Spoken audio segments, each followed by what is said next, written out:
Policiais militares e civis foram recebidos a tiros durante uma operação no Complexo do Alemão, zona norte do Rio de Janeiro.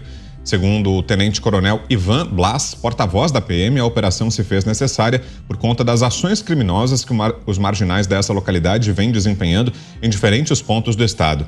Blas também apontou que os traficantes têm diversificado suas atividades criminosas e atuado também no roubo de carga para sustentar a política expansionista da facção, além de abrigar marginais de outros estados que estão escondidos nas favelas cariocas. Os grupos de elite das polícias, BOP e CORE, também participaram da ação. Foram usados 10 blindados e um helicóptero para dar apoio aos mais de 400 militares envolvidos. Vídeos mostram moradores amedrontados com a intensa troca de tiros e com o ataque que o helicóptero da polícia sofreu. Acompanhe.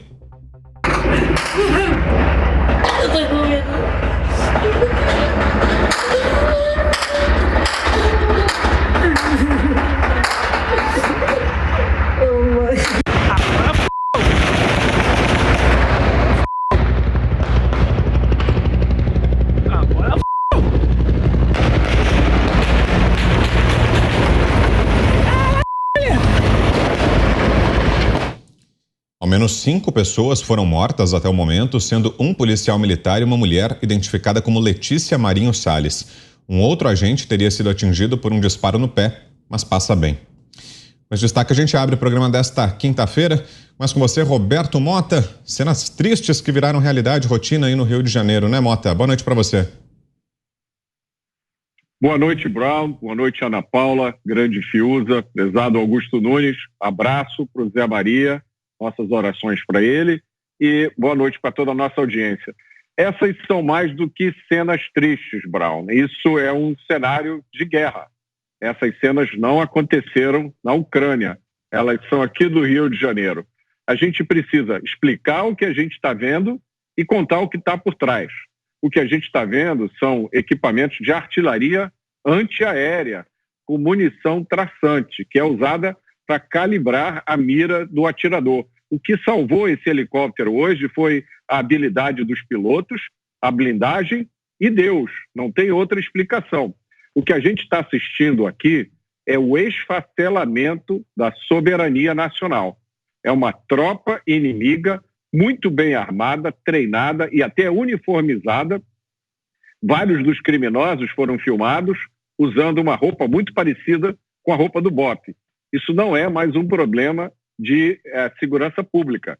Isso é um problema de segurança nacional. Isso indica que se nada for feito, se o Congresso Nacional não acordar, se os legisladores não despertarem desse sono, se a nossa justiça não acabar com o ativismo judicial, nós vamos acabar como o México e como a Venezuela. Agora, a gente precisa contar o que está por trás disso.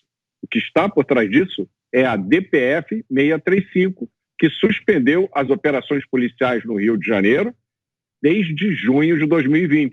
É uma decisão que o STF tomou a pedido do Partido Socialista Brasileiro e da Defensoria Pública do Rio de Janeiro. É isso mesmo, vocês ouviram bem. A Defensoria Pública do Rio de Janeiro entrou com um pedido no STF pedindo para suspender as operações policiais. O ministro que tomou essa decisão foi o ministro Fachin. A decisão depois foi referendada pelo Pleno. Então, essa é a situação do Rio de Janeiro hoje. Criminosos de todo o Brasil estão buscando refúgio aqui. Estão acumulando armamento pesado, estão fazendo treinamento e para onde vai o Rio de Janeiro, o Brasil vai acabar indo. Está na hora do Estado brasileiro acordar. Você, Guilherme Fiuza, sua análise sobre mais essa operação policial registrada hoje no Rio de Janeiro, com cenas, como o Mota assinalou, cenas de guerra aí no Rio, né, Fiuza? Boa noite. Pois é, Vitor, boa noite. Boa noite, Roberto Mota, querida Ana Paula Henkel, mestre Augusto Nunes. Um grande abraço ao meu querido Zé Maria Trindade. Boa noite a todos. Olha, o crime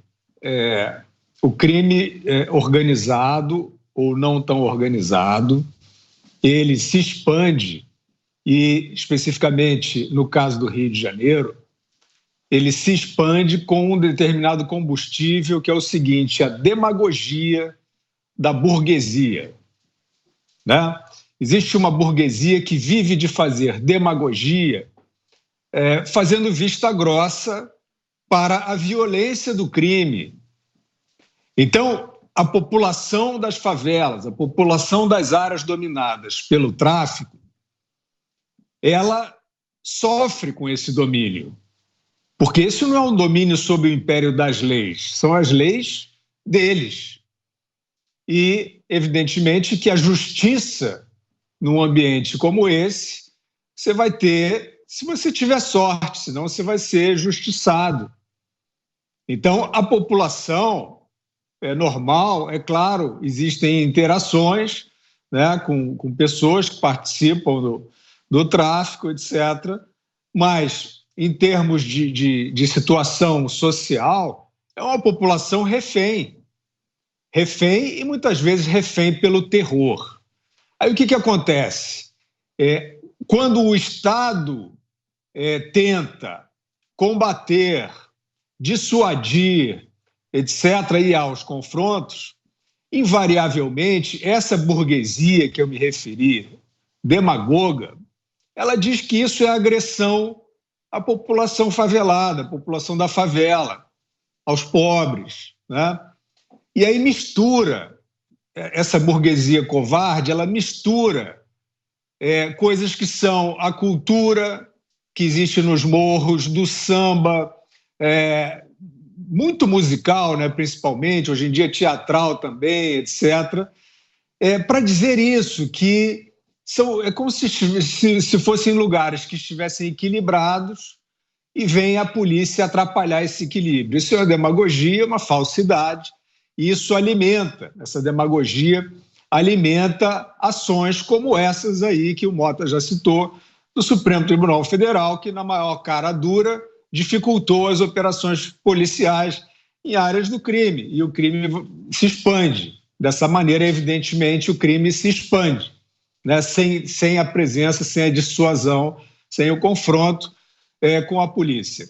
Então, o que a gente sabe é o seguinte: a polícia tem que estar preparada, a polícia não pode se exceder, todo policial sai de casa sem saber se vai voltar, e o conjunto da sociedade, do Estado brasileiro, precisa entrar nessa luta, precisa decidir se quer fingir que esse crime do tráfico, etc., é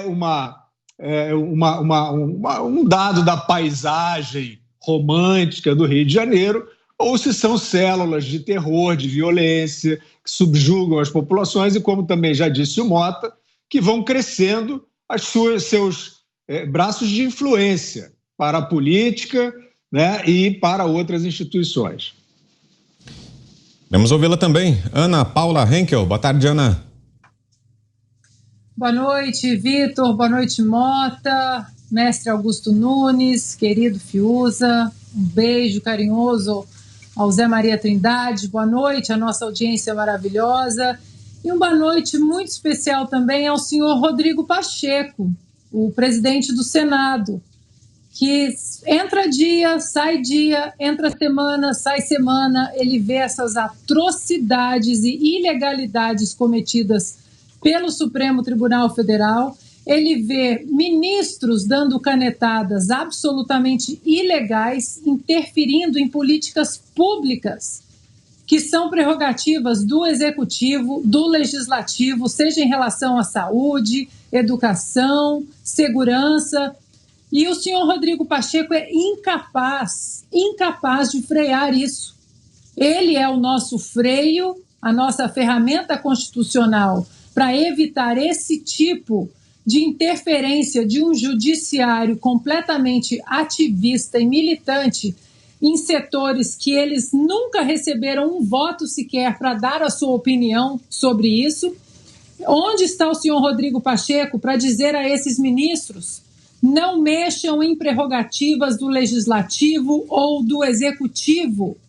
Onde está o senhor Rodrigo Pacheco? Essas imagens do Rio de Janeiro que nós estamos vendo, elas também estão na conta do senhor Rodrigo Pacheco, que não usa do seu poder constitucional, uma prerrogativa da instituição do Senado, do nosso Congresso, onde estão senadores eleitos pelo povo exatamente para que ele mantenha a independência, a autonomia e isonomia dos poderes. E diante dessas imagens todas, onde está a senhora Anitta, que vem pedindo aí a legalização das drogas com a ajuda do ex-presidente Luiz Inácio Lula da Silva? Anitta, pronuncia-se sobre essas imagens de hoje.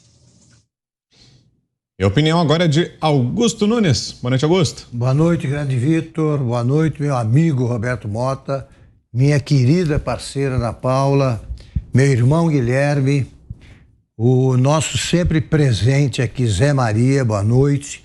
E boa noite a você que nos acompanha. Eu me lembro que nos anos 80, o senador Paulo Brossard quis conhecer uma favela em São Paulo e pediu, ou alguém pediu para alguém da Veja, para a direção da Veja, que alguém o acompanhasse, e me designaram lá para sair com o Paulo Brossard. Fui eu, fotógrafo, e ver o que acharia da favela paulista o senador gaúcho. A favela paulista ela é mais sinistra ainda, ela é mais cinzenta que as favelas cariocas, né? Na favela carioca você tem ainda a visão do mar, você não se sente tão esmagado pela miséria, pela pobreza, tá? A favela paulista não tem nada disso. E, sobretudo, não tem asfalto, né? É tudo rua de terra. E naquele dia tinha chovido. Então, chegou o Paulo Brossard com um sapato de cromo alemão. Eu falei, senador, a primeira coisa aí que o senhor tem que conhecer sobre favela paulista é não usar esse tipo de sapato aí. Resultado, para resumir, eu e o fotógrafo passamos mais tempo de braço dado com o Brossard no meio, ele escorregando naquelas ruas, vielas, do que mostrando a ele qual era aquela realidade. Isso mostra o quê? O Brossard não sabia, nunca tinha visto uma favela na vida, não entendia nada disso e, no entanto, podia deliberar sobre. É o que faz, por exemplo, o Fachin. O Fachin, ele não entende nada de reforma agrária, terra e tal, apoia o MST. Ele nunca subiu a favela, deveria ter acompanhado essa operação. É bom ver a coisa como é realmente, nem pensar. Ele proíbe que a polícia ataque, faça qualquer tipo de repressão, porque para ele a polícia é o bandido e o bandido é a vítima. Ele entra naquela teoria estúpida de achar o seguinte, não, a origem da criminalidade é que a criança pobre sofre muito em casa e aí cai no crime. É uma ofensa gravíssima, essa teoria imbecil, aos milhões de brasileiros que trabalham o dia inteiro, acordam cedo, chegam tarde, trabalham e são honestos. A imensa maioria é honesta. O Fachin não sabe sequer que esses morros pertencem ao território brasileiro no mapa. Na verdade, são zonas de exclusão, como certos trechos da fronteira. Elas não pertencem mais na prática ao território, ao Estado brasileiro. Não existe o Estado lá. E um dos vestígios de existência do Estado era a presença da polícia. O Fachin quer acabar até com isso. Esse é o cara que administra, como bem lembrou a Ana Paula, pela covardia do Congresso, porque todos os senadores e deputados sabem que cumpre a eles lidar com leis e cumpre ao Supremo apenas executá-las. O Supremo milita politicamente o tempo todo e os covardes lá fantasiados de senadores e deputados não abrem a boca.